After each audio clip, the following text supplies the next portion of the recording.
እንኳን ለመልአኩ ቅዱስ ገብርኤል ወርሃዊ በዓል በሰላም አደረሳችሁ። ይህ ቻሌንጅ ብዙዎቻችሁ ስትጠብቁት ነበረ። ሙከራን ሁለት የድምብ ይሰማል። ካሜራማን ይሰማል ወይ? ሰላም እያለ ነው ነበር። ይሰማል በድምጽ የኔ ደረጃ አለች። እሺ አይሰማም። ኔጋ ይሰማል። አምላኬ የጸናው ስምህ ድል አለ በስምህ ድል አለ በቃልህ ድል አለ በስምህ ድል አለ በስምህ ድል አለ። እንኳን ለመልአኩ ቅዱስ ገብርኤል ወርሃዊ በዓል በሰላም አደረሳችሁ። ይህ ቻሌንጅ ብዙዎቻችሁ ስትጠብቁት ነበረ። የዘማሪ ገብረ ዮሐንስ ቻሌንጅ የመኪና የቤት የሹፌር ቻሌንጅ ማለት ነው። እንግዲህ አሁን ዘማሪ ገብረ ዮሐንስ እታች እየጠበቀን ያለው እንደዚህ አይነት አቀባበልም እያደረግንለት እንገኛለን ማለት ነው። በጣም ደስ ብሎኛል። ደስ ነው የሚለው። እህት ያለች ልጅ ያለች በጣም ነው ደስ የሚለው። አሁን እንሂድና እንቀበለው። መጀመሪያ ግን ድባቡ ላሳያችሁ ፈልጋለሁ። ተመልከቱት እንዴት እንደሚያምር አሳያችሁ። ናት ይዞርክ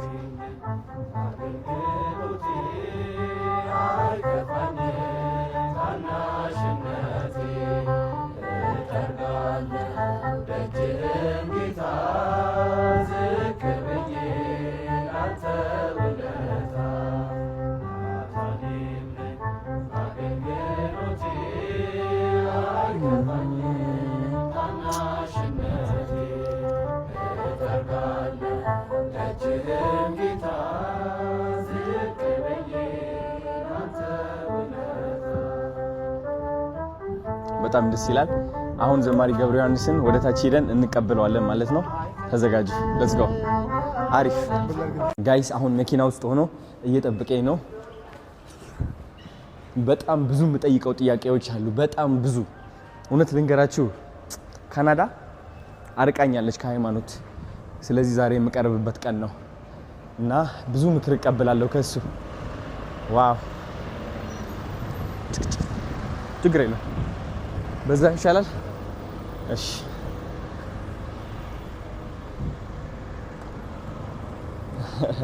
የኔም ሄሎ፣ ሰላም ሰላም፣ እንዴት ነው? ደህና ነው ወይ? እንደምን አለን? ደህና ነው ወይ? ባህል ለብስኩት ታዲያስ በጣም ደስ ብሎኛል ስላገኘው። አምሮብሃል፣ በጣም አምሮብሃል። ማች አድርገናል፣ ኦልሞስት ማች አድርገናል። እንዴት ነው የኔ አባት? በጣም ስላገኘው ደስ ብሎኛል። በጣም የኔ አባት እኔም ደስ ብሎኛል። የኔ አባት ቴንክ ዩ። ችግር የለም አለች አንሻታለሁ። እቺ ነገር የኔ ጌጥ ናት ታውቃለህ? አይትኛዋ ሚስቲኪ ሁሉ የሚያዝወዳለሁ። አረ ብቻ ያው እቺ ለውበት የደረጀ ቻው ለባህልስ አብራ የመጣች ታምራለች። ያው አልፎ የምትያለሽ። አረ ሶ እኔ እቺን መያዜ እንደው ለግብአቱ የሚረብሽ ካልሆነ በስተቀር አረ አይረብሽም፣ ምንም ነገር አይረብሽም። ሙከራን ሁለት የድምብ ይሰማል። ካሜራማን ይሰማል ወይ? ሰላም እያለ ነው ነበር። ይሰማል በድምጽ የኔ አባት ደረጃ አለች። እሺ አይሰማም። ኔጋ ይሰማል። እያደረቀሽ ነው። ይሄ ሰፈር ነበር። አሪፍ 22 ነው ያለ ነው። እቺን ያዝኳት እንዳልኩ ይሄ ግንዛቤ መስጠት አለ። ዋይት ኬን ሚዝ ብላይንድ ይሄ አሁን እንደ ቅንጦት ነው እኛ ሀገር የሚታየው። አያት አሁን ስትዘረጋች እስኪ ዋው ነጭ ነች። በቃ ይሄ በደንብ ስታንዳርድ የጠበቀ ይሄ ግን ከሩም ከቢሮ ከምን አንፃር ይሄ አሁን አንድ አያት አሁን ይሄ ለግንዛቤ የሆነችው ዘንድ ነው። እቺን ያስኳት ግን እቃው ሲፈጠር ለውበት አብዛኛው ያምራል በጣም ለውበት ስለሆነ እንጂ የታችኛዋ ደግሞ ቀይ ነች። ይሄ አሁን ወደ ኤሌቬተር እየገባልሽ ኤሌቬተር እንኳን ነው ቆየ በጣም ሲና ይሄው ወይ ጉድ ና ትንሽ እዚህ አጠር ትላለችና ዝቅ ብለህ ግባሽ። እዚህ ጋር ደግሞ ደረጃ አለች። አጠር አሪፍ እህት ያለች ልጄም አለች። ዘማሪዎች አሉ። ልጅ አለ አዎ እንግዲህ ማነው ስሟ? እህቴ ሄሊና ትባላለች። ልጄ ደግሞ አክበረት ትባላለች። በእውነት እውነት መቀሌ ነው የተገናኘ። አድርሰሃል? እንደዚህ? አይ ከመቀሌ ነው የተገናኘ ነው። ኦኬ መቀሌ ተገናኘን። የወለድኳት ልጄ አይደለችም ግን ልጄ ነች። ከዛም በላይ ነው እንዴ? አባት ዘማሪዎች አሉ። ይበቃናል። ታዲያስ ቁጭ ላር እስቲ አባት እዚች ጋር ዞር። አዎ እዛ ታንክ ዩ። እሺ ነው ቁጭ በላ። በዝሙር ይለቅስ። እሺ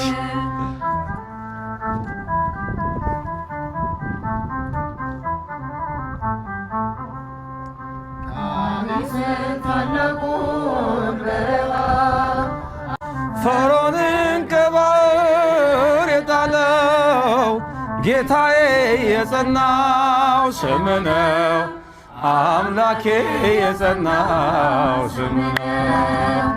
ድል አለ በስም ድል አለ በቃልህ ድል አለ በስም ድል አለ በቃልህ ተራራው ይናዳል አማኑኤል ስልህ ባህር ይከፈላል መድኃኔዓለም ስልህ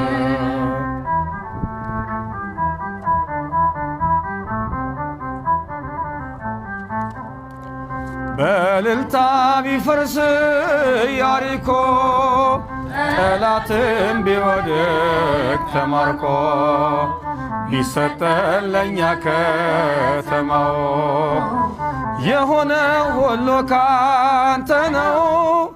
የሆነው ሁሉ ባንተ ነው።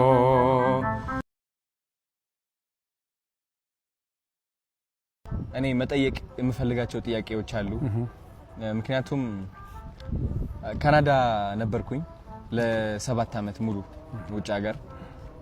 ወደ ካናዳ ስትወጣ ደግሞ የሚያጋጥሙ ነገሮች አሉ። ስፔሻሊ እንደ አንድ ወጣት ወደ ሱስ ትገባለህ፣ ወደ ብቸኝነት ትገባለህ፣ ከቤተሰብህ ትርቃለህ፣ ጭንቀት አለ፣ ብዙ ነገር ያጋጥማልና ህይወት በጣም ትፈትናለች። እንግዲህ እኔ አሁን ባለሁበት ሁኔታ ከሃይማኖቴ ራቅ ብያለሁ እና እንደ አንድ ሁሉም የሚያውቅ ሳይሆን እንደ አንድ እንዳጠፋ ሰው ከሃይማኖቱ እንደራቀ ሰው እና እቺ ዓለም እንዳሸነፈችው ሰው ሆኜ ነው የቀረብኩት። ጥያቄዎችም ልጠይቅህና ምክርህንም ልሰማ እና የበለጠ ወደ መንፈሳዊነቴም ቀረብ እንድል ማለት ነው።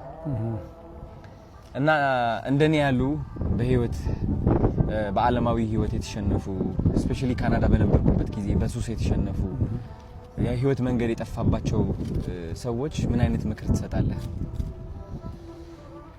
አዶንታይ በጣም በዛ አጋጣሚ ስላገኘሁ እኔ ደስ ብሎኛል። ስለዚህ በጎነትህም አጋጣሚውን ተጠቅሜ ይሄንን በጎ ነገር በልብህ ያስቀመጠ እግዚአብሔር መንፈስ ቅዱስ ስሙ የተመሰገነ ይሁን።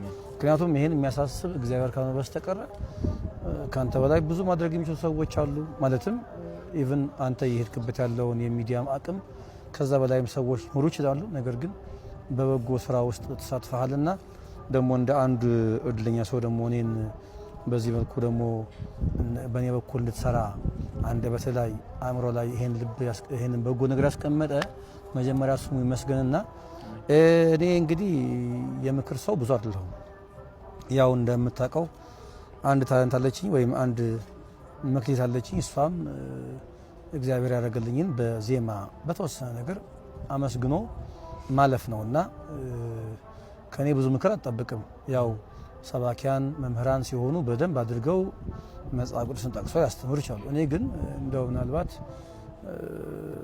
ምክር ሊባል ከቻለ እንግዲህ እግዚአብሔር በአንድም በሌላም ትላንት የነበርክበትን ነገር አስትቶ ወደዚህ በጎ ስራ አምጥቷል። ስለዚህ ከዚህ በኋላ ያንን እያስታወሱ ወደ ኋላ መቆዘም ጥቅም የለውም። ምክንያቱም እግዚአብሔር ከይቅርታ በላይ የትላንት በደላችንን በማያልቀው ምሕረቱ መጠን ካለፈልን ትላንት እያስታወሱ ወደ ኋላ የምንቆዝምበት ነገር አይኖርምና መጀመሪያ ትላንትን ከዚያ ከእስር ሆኖ ከሚያሰቃይ ከነበረው ቅድም ካልካቸው በጎ ያልሆኑ ተግባራት እንኳን በሰላም አውጥቶ ወደዚህ በጎ ነገር አደረሰ።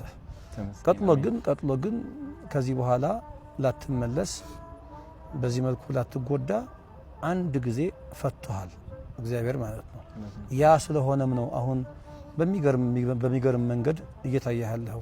ቅድም ብያለሁ ካንተ በእድሜ የበጡ ሰዎች ያረጉትን ነው አንተ እያረክ ያለው። ሚዲያውም ቢሆን ከዚህ በላይ ተደማጭ የሆኑ ሰዎች ላያረጉት ይችላሉ። ስለዚህ ከዚህ በኋላ አንተ ይህንን ነገር እያሰብክ እኔ እውነት በሌላን ጊዜ ስትናገር ሰምቻለሁ በጥቂቱ መሰለኝ ላትመለስ ከዚህ በኋላ ጠላት ላይ ጫወትብህ ሰይጣን ላይ ጫወትብህ ላትመለስ አንድ የፈቶህ አሁን በመናየው አዶናይ ስለገለጠ ከዚህ በኋላ የትላንቱ እያስታወስን ምንቆዝበት ነገር አይኖርም። ነገር ግን እንደ ምክር ደግሞ የቆመ ሰው ሁሉ የቆመ ቢመስለው እንዳይወድቅ ይጠንቀቅ የሚል መጽሐፍ አለ፣ ቃል አለ። ሁል ጊዜኛ መቆማችን ስናስብ መውደቅ ሊኖር ስለሚችል አጠንክረን እግሮቻችንን ከመሬት ላይ በመጥበቅ መጽሐፍ ቅዱስን አብዝቶ በማንበብ ጸሎትን በማድረግ የተደረገልን ነገር አብዝተን በማሰብ ግን ከዚህ በኋላ ያ ነገር እንዳይከሰት ግን መከላከያ አጥር ይሆን ዘንድ እሱ ነው ማመክረህ። አሁን በመቆምህ ደስ ይልህ ይገባል። ነገር ግን ደግሞ እኔም አንተም ሁላችንም የቆምን ሲመስለን ድንገት መውደቅ እንዳይኖር ደግሞ ሁል ጊዜ በጸሎት በጾምና በተጋድሎ ራሳችንን ማበርታት ግን ይኖርብናል። ስለ ትላንቱ ማንነትህ ግን ስራ ስለሰራ ላትፈታ ላትታሰር ከዚህ በኋላ የትላንቱን ማንነትን ከዚህ በኋላ ታሪክ ሆኖ እንዲቀር ደግሞ ስለረዳህ አምላካችንን እናመሰግነዋለን። አሁንም ግን መክረች ብቻ ናት። የቆመ ሰው ሁሉ የቆመ እንዳይመስለው መውደቅ ሊኖር ስለሚችል በጾም በጸሎት በተጋድሎ ማንም እንዳልሆንክ ራስህ ምንም እንዳልሆንክ የሚያደርግልህ እግዚአብሔር የሚሰራብህ እግዚአብሔር እንደሆነ ካሰብክ ከዚህ በኋላ ምን ነገር ሊመጣ እንደማይችል ነው ልመክርህ የምችለው። ሌሎችም ሰዎች ይህን የምናወራውን ነገር አስተካክለው ቢሰሙ የሚመከሩ ይመስላል። ቅድም ብያለሁ የምክር ሰው አይደለሁም፣ ብዙም የንግግር ሰው አይደለሁም። የሚቀናኝ ዜማ ስለሆነ እንደው ሌላ ጊዜ በዜማ በግጥም ደግሞ ተከሽኖ ይህን ዝማሬ ብንሰራው ሳይሻል አይቀርም። ደግሞ ድንገትን ስለተገናኘን ከዚህ በላይ ልናገር አልችልም። አዶናይ ድል አለ በስምህ ድል አለ በቃልህ ተራራው ይናዳል አማኑኤል ስልህ ባህር ይከፈላል መድኃኔዓለም ስልህ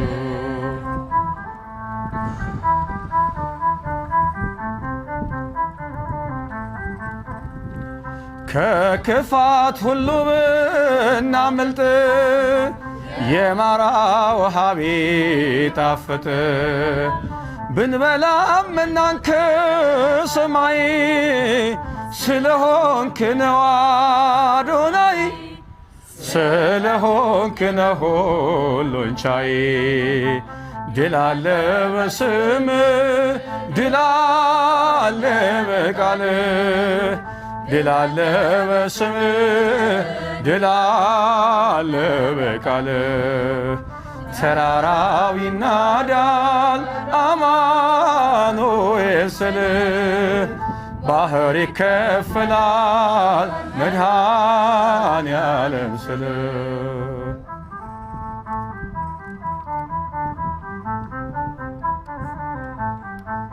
አመሰግናለሁ። በጣም ነው የምታምሩት። ቴንክ ዩ هليه بقى زحفتي معي كيف بلي ايزوق كاس اخرتي له كيف بلي شنو صبو نعنى بدحرينا اخونا نعلا زي محل فلل زير خلنا نعنى يخن ينابت እንደምን አለ እግዚአብሔር ይመስገን ደህና ነኝ በጣም ደህና ነኝ። ዛሬ እንግዲህ የተገናኘ ነው የመኪና ሹፌር እና የቤት ቻሌንጅ ለማስጀመር ነው። እኔም በጣም በአቅሜ እየጣርኩኝ ነበረ ደግ ባለሀብቶችን ለማግኘት ለመድረስ እየሞከርኩኝ እየደወልኩኝ ነበርና በጣም ደስ ብሎኛል።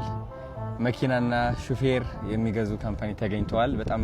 በጣም ደስታ ተሰምቶኛል። ጾም ሆነ ይልልን አይሎ ቀውጢና አይኖ ጾም ሆነና እንዳውም ቅድም እግረ መንገድህን አጨበጨብኳል ትንሽ ለምዶብኝ እጄ ደግሞ አንዱ ክራር አንዱ ማይክ ስለያዘ የት ላርገውና በትንሹ እንዲች አድርጌ ነበር።